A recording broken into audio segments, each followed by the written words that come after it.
الاهلي وفضيحه الاهلي. قبل ما نكمل كلامنا يا ريت تضغط لايك سريع، ولو بتتابعنا على اليوتيوب يا ريت تعمل اشتراك في القناه. الاهلي خسر امبارح من طلائع الجيش 2-1 مع انه كان ممكن يخسر اكتر من كده. الاهلي عنده مشكله كبيره جدا وهي المدرب الفني. المدرب الفني على الله ان شاء الله، كان بيعتمد على طريقه واستراتيجيه واحده بس، كسب بيها في الاول كام ماتش وبعد كده الطريقه اتفيشت وما عندوش اي حلول اخرى، فواقف لا حول له ولا قوه. بقال واقف على الخط.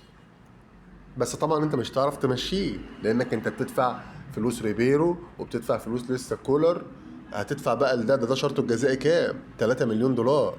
هتدفع له شرط جزائي 3 مليون دولار. فانت غصب عنك انت مستمر مع البقال اللي واقف لنا على الخط ده، غصب عنك. تاني حاجه وتاني مشكله في الاهلي وانا شايفها مشكله، النجوم الكتير في الاهلي دي عامله مشكله كبيره، بتفكرني بايام باريس سان جيرمان في موسم 2023 2022 في الرينج ده، اما كان في الهجوم ميسي ومبابي ونيمار